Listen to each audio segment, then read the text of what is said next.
Still got a little squeaky squeak to it, but I can deal with the squeak over the rattle. But I got a bunch more of that stuff yet. I just put it in a couple of more spots to try it out and see how it definitely made a big difference. So we'll be putting some more on. And then actually the squeaking you're hearing is not the door, it's the handle and the latching mechanism itself. Like I said, it's the way it's designed to kick it open and just kind of beats the crap out of it. Anyway, so I got you guys all excited about showing you that shop and all them trucks and all the scrap and stuff. So the story behind this is, and I gotta be careful, I'm not gonna say any names, just because I don't want to get in trouble. Oh, new hard hat. You see the new hard hat? You like that? For years, all I ever wore was tin, and then they went to this style, which is actually the original style tin hat. And so then I started wearing plastic because when I'd get all Twitter painted and I'd throw my hat and I'd put a big dent in it, then I'd have to go spend $40, $50. Now that I've grown up and don't throw fits like that anymore. Anyway, so this guy had a truck or two and was just hauling logs, and then he met and married a woman whose family had a very large, very successful sawmill. Very, very large and successful around this area. They have lots and lots of their own timberland lots. So he gets it worked out where it didn't matter who was logging the job. If it was one of these people's jobs, he had the haul. So he started buying log trucks and buying log trucks and buying log trucks. Next you know, this guy's got more log trucks than no one's doing. So even if a logging company had their own trucks, did not necessarily mean that they would haul for themselves. They could still haul for this place, and they would charge them, since they did the dispatch. If your truck, if it was not God dang it, that's gonna be hard to deal with saying. Anyways, if it was not one of his trucks, if it was what we call Jipmos, every time you took a load into that mill, it cost you $10 dispatch fee. Pretty neat deal, actually. Good way to make money on it, which for the Jippos it kind of sucked, because $10 is $10. Anyway, so even if you had log trucks of your own, did not mean that you were going to haul your own logs. And I mean, you can imagine that all the big money easy jobs got the company truck, or they weren't even company trucks, but his trucks hauled, and then everybody else got the hard jobs, small money. So you get where I'm going with this. Anyway, so then for whatever reason he starts, just about the time he's making really good money off all these trucks and everything, there happened to be some pretty good loggers that have been in business for years were deciding to retire. So he decided to start buying these logging outfits, and I ended up did work for him after he'd been logging for a few years, but and now, mind you, this is stuff that I've been told, so I don't want to say that this is the absolute gospel truth, but I mean, started buying logging equipment and logging outfits and so on and so forth. But wasn't really putting the money back into them. And he had some really good loggers work for him. So he absolutely could have been very successful.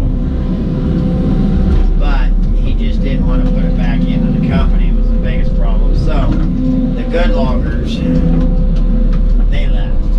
You know, I mean, you don't want to be associated with that. So things started going downhill. And when I went to work for him, he only had 2 sites going. And then that summer started a shovel site, and that's when I started. Was when he started up the shovel site. And I only got to work on the shovel site a couple of 3 weeks, and then I got put under the yarder because they needed somebody to help. The guy, the whole crew pretty much was pretty inexperienced. Anyways, so we move in on this job. It's a 79-acre job. Fairly decent timber, you know, about like what we're logging here on the oversized stuff, you know, 10 to 15 for a load, and then the undersize, you know, 25, 40, 50 logs. Not bad stuff. Not too bad of ground. It was fairly steep, but it was only about, maybe 1,000 feet of logging. I don't think it was that much. Should have logged this 79 acres in, I don't remember the board footage. We should have been in and out of there in 3 months with ease. And that's taking it easy. No Saturdays, not working a bunch of overtime. Well, we started in there with the TY90. And the transmission went bad. So we lost a week and a half over a transmission. We got the transmission back in it. Sorry, I'm trying to finish piling up this landing now and tell the story at the same time. Got the transmission back in it. Worked a couple more weeks. Lost the transmission again. So, and now mind you, I told you this guy does not like to put money back into his equipment. So, the transmission, the first transmission he put in was a used transmission. The second transmission he put in was a used transmission. Did they rebuild the used transmissions before they put them in? No. So, coming along there, we're doing all right. We had, like I say, we lost the motor and the stroker. So the stroker's sitting on the landing and we're hand chasing. And the last day of the pay period, it was a Friday. Hook tender was a good hook tender. He knew what he was doing. When I made my truck order that night, I only ordered 2 trucks. So he calls me and says, "Why are you only getting 2 trucks?" And I said, "Well, they're going to turn that tower tomorrow. Bump the guy lines. We need to." Okay. Hangs up the phone. So then the hook tender calls me and says, "We're not turning the tower." And I said, "Why not?" Last day of the pay period, and they want to get all the logs we can get out. So we're going to log tomorrow and then turn the tower on Saturday. Okay, well, whatever. It's not a good idea, but whatever. He said, "Yeah, I know, but we gotta do what we gotta do." Okay. So, we get to work next morning, and they hadn't been logging. They changed roads the night before. Like I say, we should have just turned the tower. That's all it should have been. We were set up to turn it. Anyway, so, they changed roads the morning before. So they just went logging. Now the hook tender strung a leg of hay wire down this ridge and was going to box it in. He was going to run his pole back down like this and then come up. So make his road changes a lot easier, a lot faster. When he got down to the bottom of the hill, he yelled up on a handheld and said, "Hey, Alex, have Alex run around, pick me up, bring me back up to the top. I'll go ahead and start getting things laid out so we can turn that tower easier tomorrow. Get some hay wire pulled for the guy lines and so on and so forth." So I go down and get him. I'm running a great big 1242 Thunderbird log loader. Had a 52-foot boom on it. The cab on this thing was huge. I could get 3 people in there comfortably. And loading 40s or 36s or 40s like this, at the end of the load, I could get, you know, not close to the back of the truck, but within a couple of feet, and reach over and put firewood in the chain box of the log truck. It had a huge boom on it. Awesome shovel loggers machine. Oh my God. Well, like I say, we were hand chasing, so I was setting towers right here. I was setting just like this. I just swung the boom over and laid it down, jumped out. Ran around to pick that guy up. Come back and the road kind of comes down like this and then goes up onto the landing. Well, it's not like a big dip, but you can see the yarder the whole time. Well, just as we start back up the dip, you know, we've got a full view of all the guy lines and everything.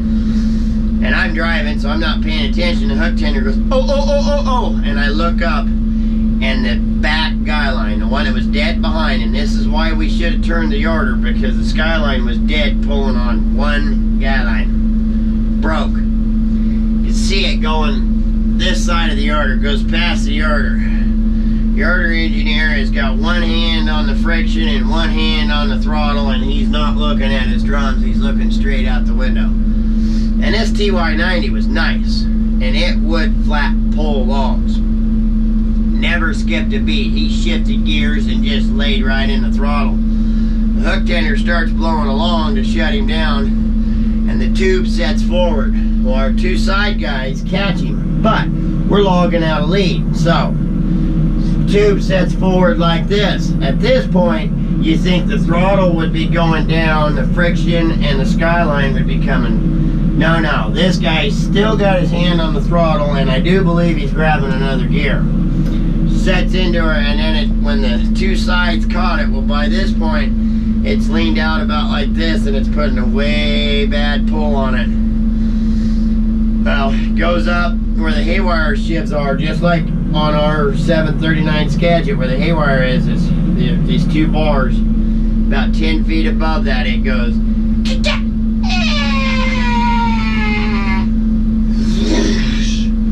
It lands, no kidding. It could have taken the paint off the side of the cab on that loader when that tube hits the ground. This guy is still in the throttle. It hits so hard, the back end of this TY90, which is bigger than a 737 Skagit. It's the same as a 739 Skagit. Actually, the Thunderbirds were Skagits. Thunderbird bought Skagit.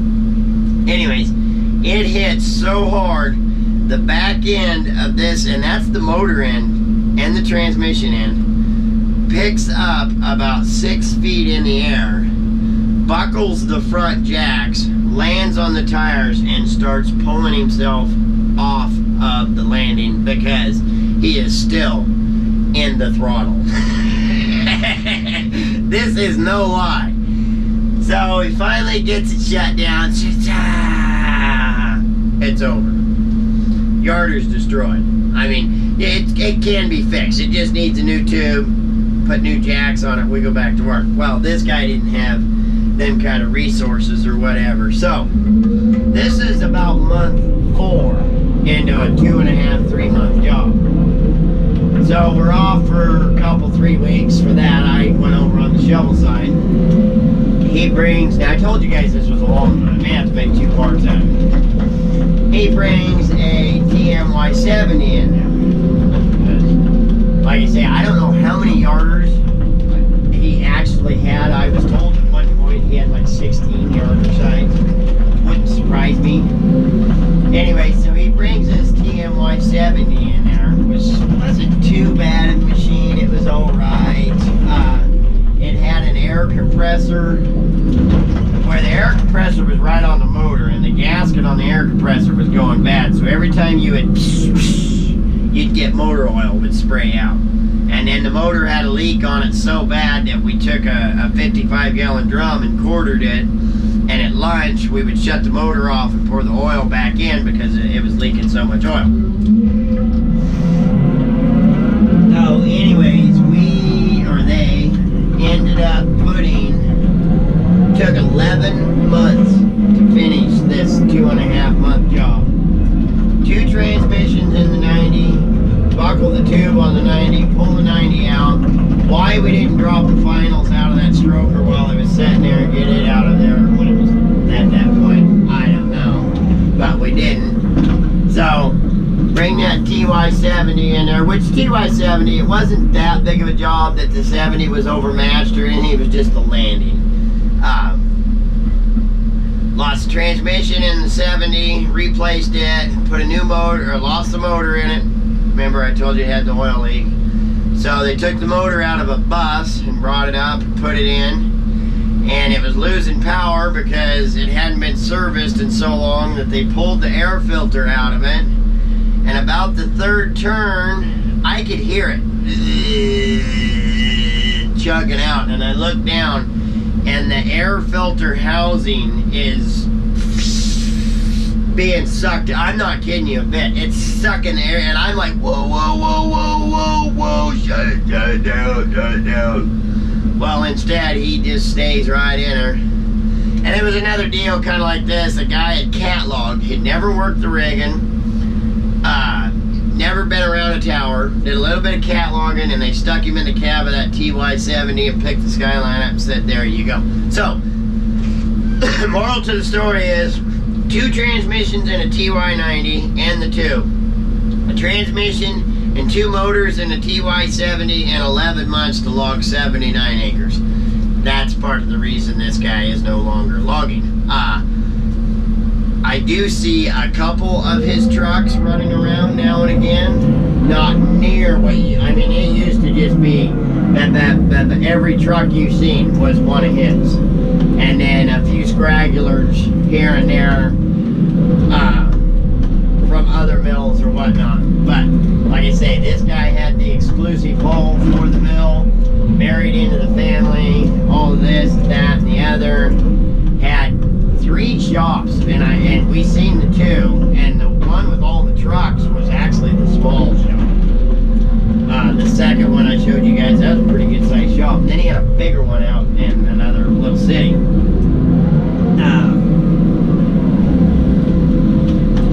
If I understand it, and like I say, a lot of this, the TY-70 and the 90, I was there. That happened. The rest of this is stuff I've been told, so I can't say it's the absolute gospel, but if you've been around this area or you've heard of this guy, you've probably heard the story. Now is divorced, no longer in the family, and that's the story. When I worked there, he was approached by a scrapyard outfit because that's when the scrap prices were absolutely through the roof, to buy a bunch of that junk and old trucks and stuff that just was no good. You know, I mean, it would cost more to fix it than it would be to scrap it. And he told them no, that was his retirement fund. So I guess, you know, if that's the way he's doing it, it's a pretty good idea because he's got enough stuff to actually sell. And a lot of that stuff is still in good shape. Like I say, that Thunderbird shovel, there was 3 Thunderbird shovels that I ran that were in pretty good shape. A cat loader I ran was in pretty good shape, and a 28 and a 3400 link belt that I ran that were in pretty good shape. Then he had about 6 other Thunderbirds and core rings that, I mean, they still loaded logs and you could use them, but they were pretty wore out. He did have a 6170 track mounted, the newer low body or low cab Thunderbird. That was really nice yarder. I don't know if he still has that or if he sold it or not. That was actually the last yarder I worked on for him, because after they finished up the 11-month job, we did a thin, really nice logs too on that 6170, and the hook tender for that outfit, or for that side, was a phenomenal hook tender. Great guy, really good mechanic, the whole 9 yards. And if I understand right, he is woods boss for another company now, Matty. So good for you, Matt. But that's the story behind all the junk. I hope you guys liked it. Stay safe, get logs, come on.